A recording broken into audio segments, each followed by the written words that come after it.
Donc 95% des thymocytes vont exprimer donc le TCR type hétérodémère alpha-bêta, et dans 5% des cas, il s'agit de l'hétérodémère gamma-delta. Donc 95% des thymocytes rahm des thymocytes à TCR alpha-bêta et 5% rahm des lymphocytes T et des thymocytes à TCR gamma-delta.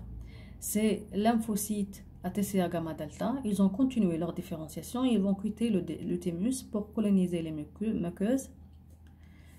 Ils vont donc quitter le thymus pour coloniser les muqueuses et s'infiltrer entre les cellules épithéliales pour constituer les lymphocytes intraépithéliaux.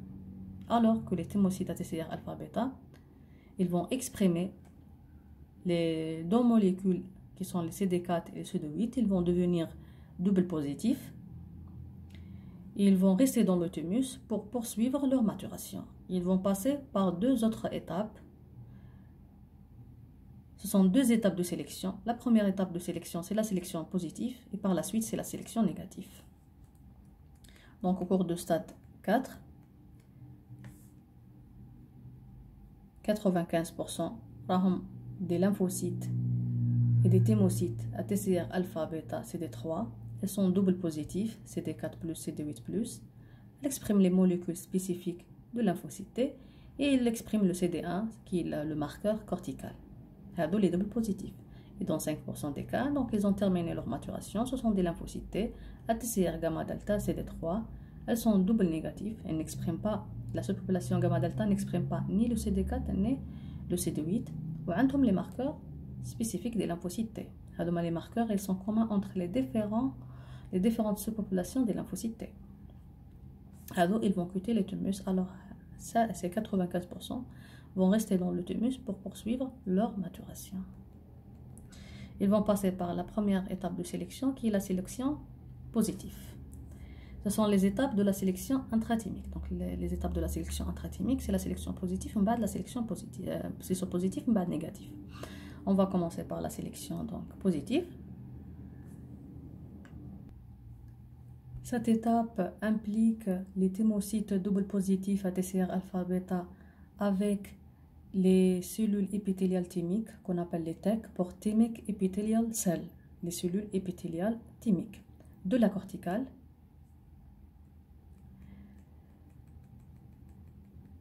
Ces cellules épithéliales thymiques, elles expriment les deux molécules de CMH, qu'il soit le CMH classe 1 ou la molécule de CMH classe 2. Bien sûr, de self, ça veut dire qui appartient au soi, à l'organisme. Parce que les molécules de CMH diffèrent entre les personnes. Mon CMH classe 1 et 2 est différent de votre CMH classe 1 et 2. Donc c'est pour cela qu'on parle de CMH classe 1 et 2 de soi, qui appartient à l'organisme. Donc les thymocytes double positifs, ils vont donc s'interagir par leur TCR, alpha, bêta, CD3, et donc ils vont interagir avec le CMH classe 1 ou classe 2. S'ils vont réagir avec le CMH classe 1, ils vont être des lymphocytes T, CD8+, et ils vont perdre l'expression de CD4. Mais s'ils vont interagir avec la molécule de CMH classe 2, par le biais de leur TCR bien sûr, ils vont devenir des lymphocytes T CD4+, et ils vont perdre leur CD8. Bien sûr, cette interaction fera une force d'affinité entre le TCR et une CMH. Il y a une force d'affinité. Si cette force, elle est convenablement, elle est convenable, elle est moyenne, elle est correcte. Comme elle va être soit CD8 si elle reconnaît le CMH classe 1 ou la CD4 si elle reconnaît la molécule de CMH classe 2. Mais si cette affinité elle est faible ou forte, ça va déclencher une cascade d'apoptose de ce thymocyte double positif. Il va subir donc l'apoptose et il ne va pas donc continuer son maturation. Notre organisme a besoin des lymphocytes qui reconnaît ces molécules de façon convenablement moyenne, ni forte ni faible. Parce que faiblement, donc si l'interaction elle est faible, donc elle ne va pas être stable et ce n'est pas efficace pour déclencher une réponse immunitaire. Si elle est forte, c'est pas bien pour avoir une réponse correcte. La force d'affinité moyenne.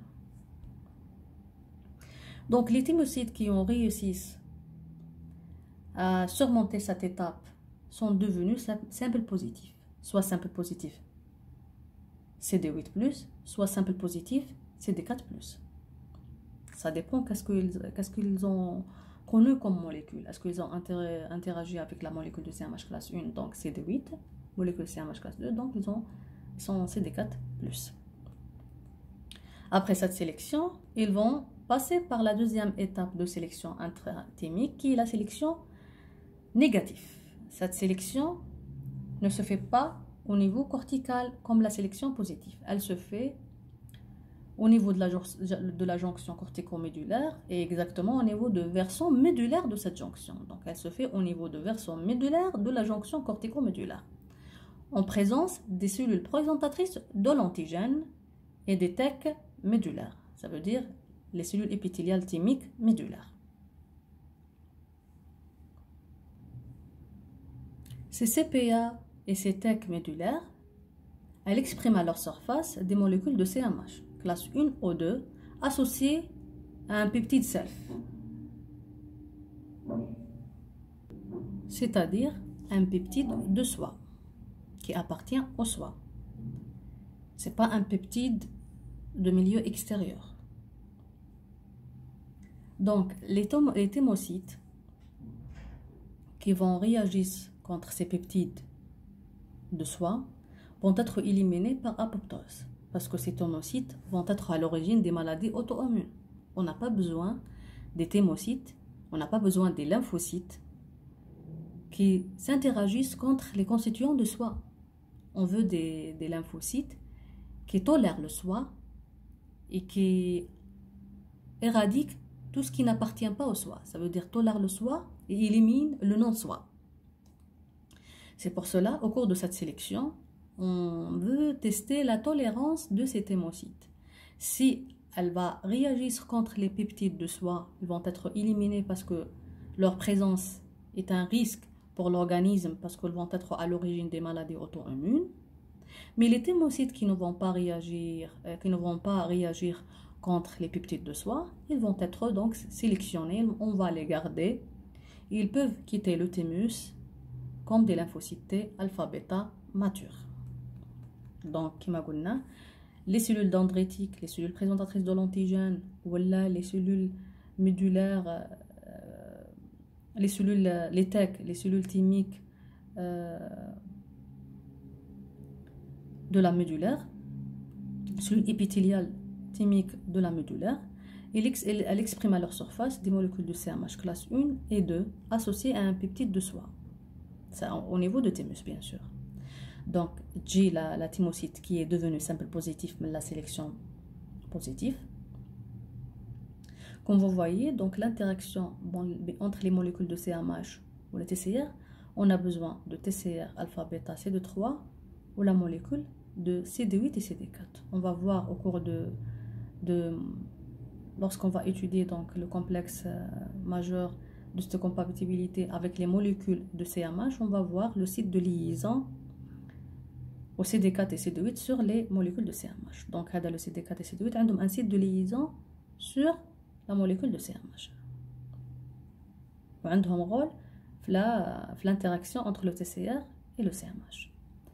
Donc, si on est devant un TCR alpha-bêta CD4, elle va interagir avec la molécule de CMH classe 2. Si on est devant une TCR alpha-bêta CD8+, elle va interagir avec une molécule de CMH classe 2. Là, le but, c'est le peptide. Ça y est, nous sommes devant des thymocytes qui reconnaissent la molécule de CMH avec une force convenable, avec une affinité convenable. Là, le but, c'est de tester l'interaction avec le peptide de self. Si elle a reconnu le peptide de self, il y a une cascade d'activation les normalement contre un antigène de non-soi, les thymocytes vont être donc éradiqués. Déclencher une cascade d'apoptose. Ils vont subir la dilution. Mais si il reconnaît la molécule, mais ils n'agissent pas contre cette molécule. C'est ça la tolérance. Je reconnais la molécule qu'elle appartient au soi, donc je ne déclenche pas une cascade d'activation. Je le reconnais, je ne déclenche aucune cascade d'activation. Donc je la tolère. Hadoma les thymocytes simples positifs qu'on va regarder.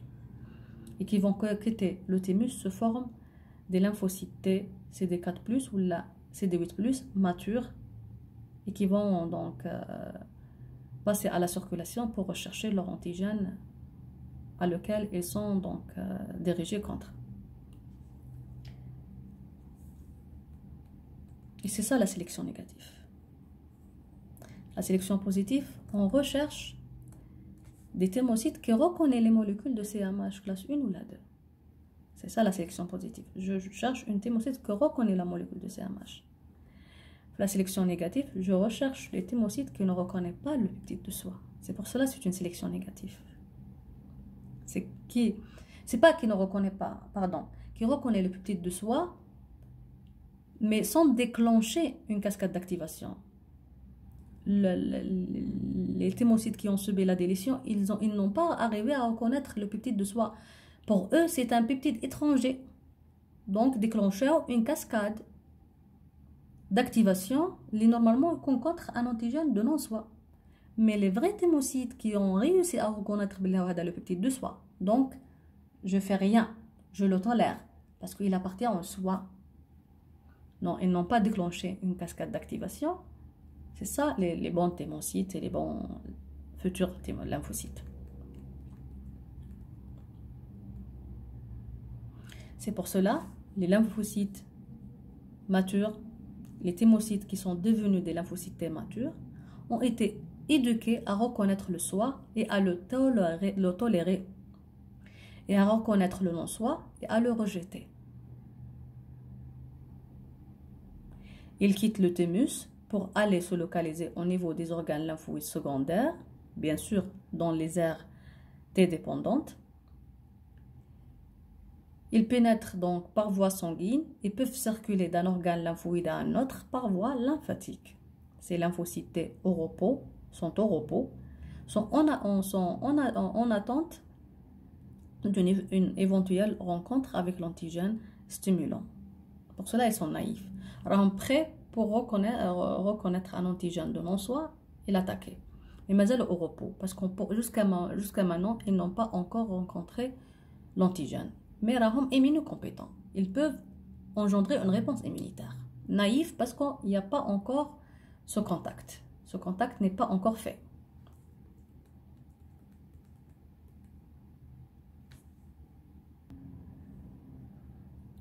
Le phénotype des lymphocytes T au repos. Ça veut dire les marqueurs de surface des lymphocytes T, mais au repos. Ils n'ont pas encore, ce sont des lymphocytes T matures, mais qui n'ont pas encore rencontré leur antigène spécifique. Donc, il exprime le récepteur spécifique de l'antigène, qui est la TCR alpha-bêta CD3. C'est le complexe TCR alpha-bêta CD3. Elle exprime des molécules d'adhésion cellulaire qui sont des corécepteurs d'activation, c'est-à-dire, par exemple, pour le CD4 et le CD8, ce sont des molécules d'adhésion, mais en même temps, des corécepteurs d'activation pour le TCR alpha-bêta CD3. On a aussi les molécules CD2, CD5 et CD7, qui sont des molécules spécifiques de toutes les sous-populations de lymphocytes T. On a le CD28, le CD45, le CD45RA, l'ECAM1, ECAM c'est pour Intercellular Adhesion Molecule, Intercellular Adhesion Molecule, la molécule d'adhésion intercellulaire. On a le alpha-1 et le VALA1. Le alpha-1 c'est pour Lymphocyte Function antigen, lymphocyte function associated antigen, et VLA, c'est pour very late antigen. Mais pour vous, gardez les CAM 1, alpha A, VLA A. Vous n'êtes pas censé de reconnaître le nom complet. Il exprime aussi les récepteurs pour les cytokines 1, 2, 3, 1, 2, 4 et 12, pardon, 1, 2, 4 et 12, ça veut dire l'interleukine 1 récepteur, l'interleukine 2 récepteur, l'interleukine 4 récepteur et l'interleukine 12 récepteur. Et elle exprime aussi des récepteurs pour les métogènes. Comme on a expliqué dans le cours des antigènes, les métogènes sont des antigènes qui sont capables d'activer toutes les lymphocytes, qu'ils soient T ou la B, quelle que soit leur spécificité, toutes les clones des lymphocytes T ou B. On a les récepteurs pour les métogènes, la concavaline A et la phytohémagglutinine. Bien sûr, on a les marqueurs qui marquent les lymphocytes T, mais il y a des marqueurs qui sont plus que ça. Il faut savoir qu'il y a des marqueurs même communs entre les lymphocytes T et B, ou là, entre les lymphocytes et les polynucléaires. Donc, ce n'est pas tous les marqueurs spécifiques à un type cellulaire. On a les marqueurs qui caractérisent les lymphocytes T. Mais il y a d'autres molécules qui peuvent être spécifiques ou là en commun avec d'autres cellules. Mais c'est que vous devez garder en tête. Donc ces molécules ou les métogènes sont capables d'activer les lymphocytes T sans tenir compte de leur spécificité antigénique. J'ai déjà dit ça. On a donc une image qui montre donc la structure de le TCR alpha-bêta. Donc c'est ça le TCR alpha-bêta, c'est ça la chaîne alpha. Et c'est ça la chaîne bêta. Bien sûr, c'est la partie variable et la partie constante. La partie variable et la partie constante. C'est la partie variable qui marque la spécificité de chaque clone. C'est cette partie variable. Qui est la clone T, elle reconnaît un antigène différent de l'autre clone T. On a le complexe CD3. Il fait plusieurs chaînes. Séparé par le TCR, mais toutes les chaînes gamma, epsilon, delta et zeta toutes les chaînes qui composent le CD3. Parce que le CD3 fait un module de reconnaissance, c'est-à-dire celui qui reconnaît l'antigène. Le module de reconnaissance, parce qu'il reconnaît l'antigène, fait un hétérodimère alpha-bêta, fait deux domaines immunoglobulines-like. IG, c'est pour immunoglobulines-like, ressemble au domaine des immunoglobulines. Qui m'a dit qu'on fait une partie variable, donc pour la chaîne alpha, V, c'est V alpha, une partie constante, c'est alpha. V, variable bêta, et constante bêta. On a le module de transduction de signal d'activation qui transmet le premier signal d'activation à l'intérieur de lymphocyte T. Il se met le module de transduction de signal d'activation, ou le complexe multimérique CD3, composé de chaînes gamma, delta, deux chaînes epsilon et deux chaînes zeta. Bien sûr, les deux chaînes zeta دايرين un homodémère مع بعضهم. Mais l'epsilon عندنا un hétérodémère gamma epsilon et un hétérodémère delta epsilon.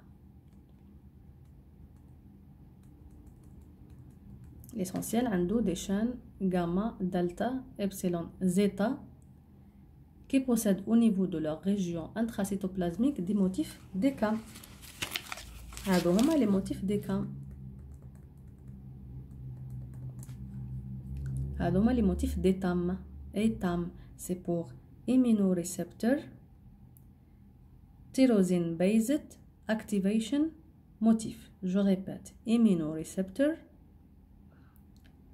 tyrosine based activation motif, c'est-à-dire les motifs d'activation des immunorécepteurs basés sur la tyrosine, sur l'acide aminé tyrosine. Donc, les motifs d'activation de l'immunorécepteur basés sur la tyrosine.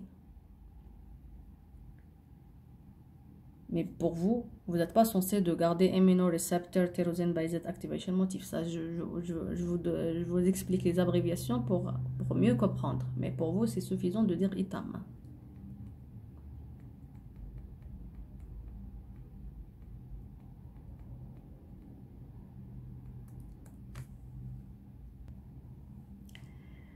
Maintenant, on va entamer le chapitre d'activation des lymphocytes T. Donc, comment les lymphocytes T, elles s'activent. Donc, la première chose, la première étape pour que le lymphocyte T soit active, c'est le fait de reconnaître l'antigène. Donc, la reconnaissance de l'antigène.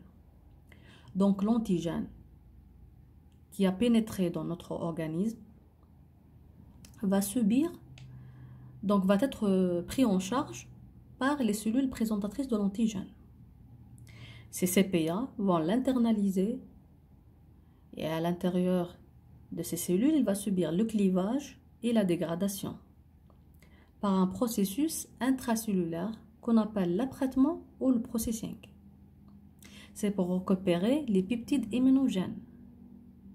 Les peptides immunogènes qui contiennent les déterminants antigéniques. Par la suite, ils vont exprimer ces peptides immunogènes sur la niche des molécules de CMH. Classe 1 et 2. L'ensemble CMH classe 1 ou 2 peptides,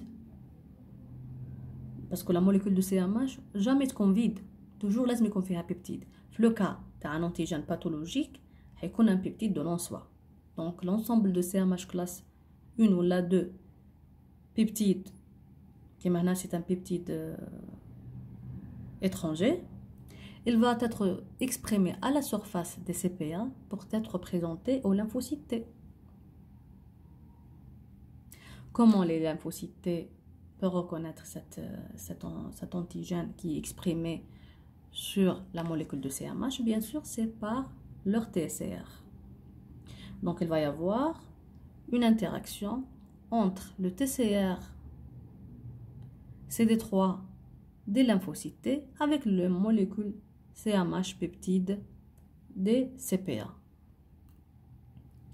Et bien sûr, le CD4 avec la molécule de CMH, si nous sommes devant une molécule de CMH classe 2, et CD8 avec la molécule de CMH classe 1. C'est pour cela que d'une part, entre le CD4, CD8 et le CMH classe 2, classe 1. 2 pour le 4 et CMH classe 1 pour le 8. Ça constitue le premier signal d'activation.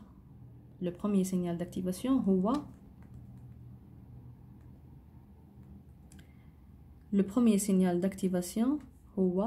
cette liaison TCR alpha bêta avec la molécule CMH peptide et le CD4 ou le CD8 avec la molécule CMH classe 1 ou la 2.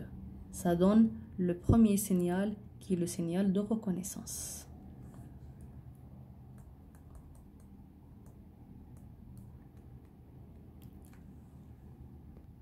Par la suite, il va intervenir le rôle dans les molécules de coactivation, qui sont des molécules d'adhésion.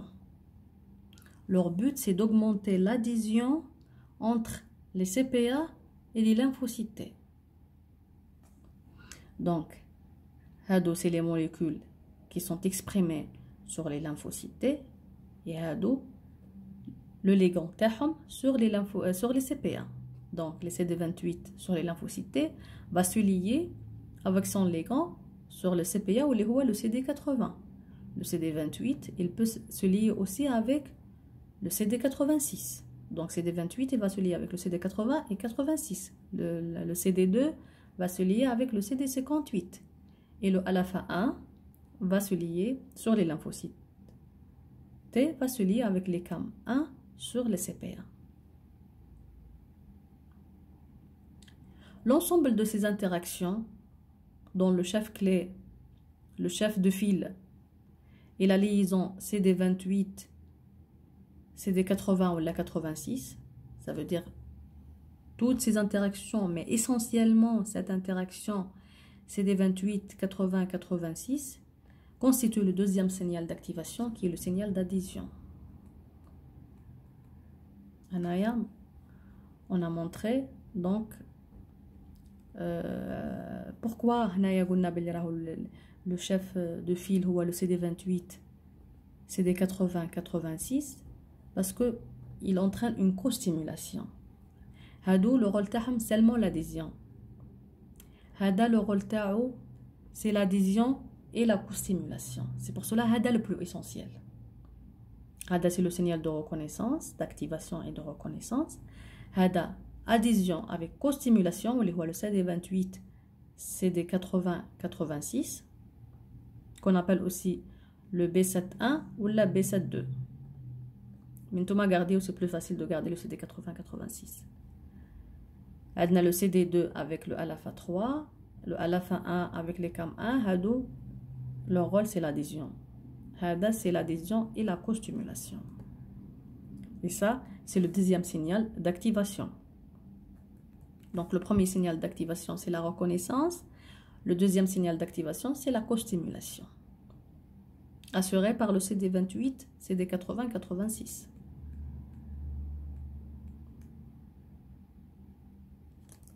Et ça, c'est un type d'interaction intercellulaire entre les lymphocytes T et les CPA.